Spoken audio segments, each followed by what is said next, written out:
I want you to think about the last time you had a perfect score. Maybe it was a perfect A on your math test.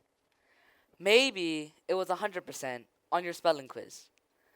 Think about that feeling, that rush of triumph, the relief of knowing you've made it.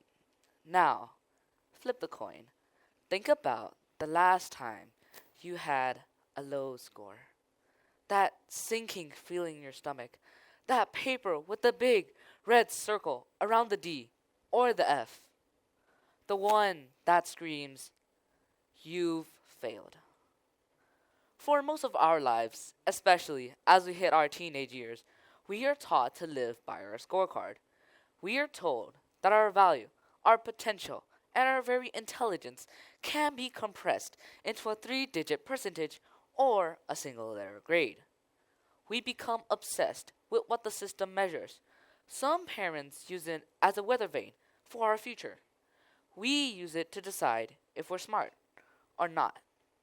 But today, I'm here to tell you a secret that the system isn't ready to admit. The most valuable lessons of your life are happening in the places your scorecard cannot reach. Think about your hobbies, the ones you do when no one is watching, the ones you do when you're done with your homework, or, let's be honest, the ones we do to avoid our homework. Maybe you're a filmmaker, spending 5 hours battling through a glitchy video editor just to get a 30-second clip look right.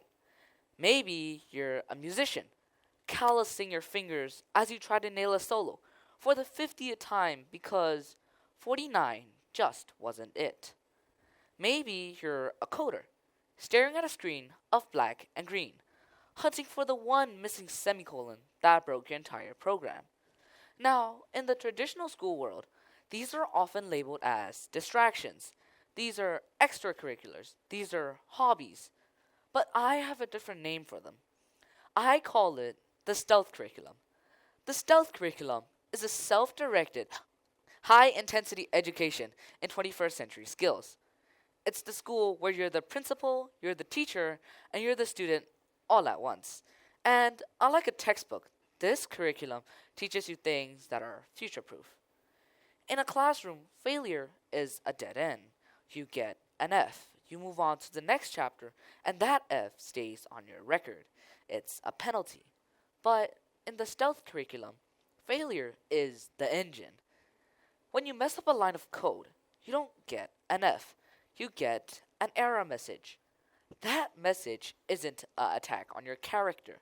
It is just a piece of data. It's a road sign that says, go back, adjust, and try again. When you're learning to skate and you fall, you don't wait for a teacher to grade your fall.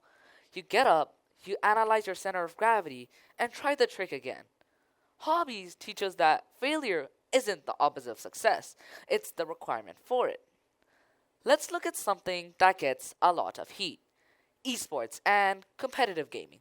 People call it a waste of time. They see someone staring at a screen and think, brain rot. But let's take a closer look. What does it actually take to compete at a high level in games like League of Legends, Valorant, or even just high stakes Minecraft building? You have to analyze the opponent's patterns, predict their next move, and execute a counter strategy in less than 200 milliseconds. That is applied logic and military strategy. You are currently working with 4 other people, sometimes strangers from different countries, communicating through the chaos and prioritizing the team's goal over your own ego. That is high level corporate leadership.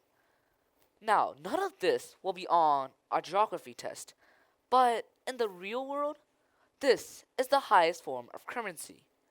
Why is this more important for us, the students of today, than it was for our parents?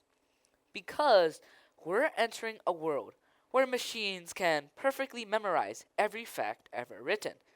If your only skill was to check boxes and memorize dates, AI and ChatGPT will do it better, faster, and cheaper than you.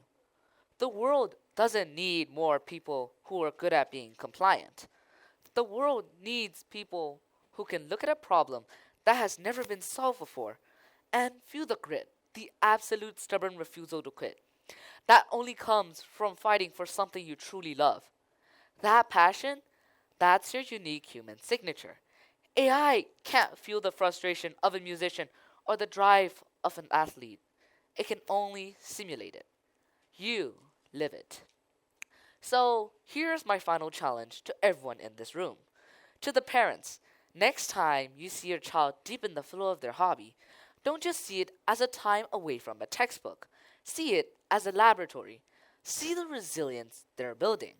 And to my fellow students, stop feeling guilty about your passions. They're not just downtime, they are your rehearsal for greatness. Look at your scorecard tomorrow. Respect it, study for it. But remember, it's only a list of facts. The real measure of your mind, the real evidence of your potential, is in the time you spent doing the thing you love. That is your real school. Thank you.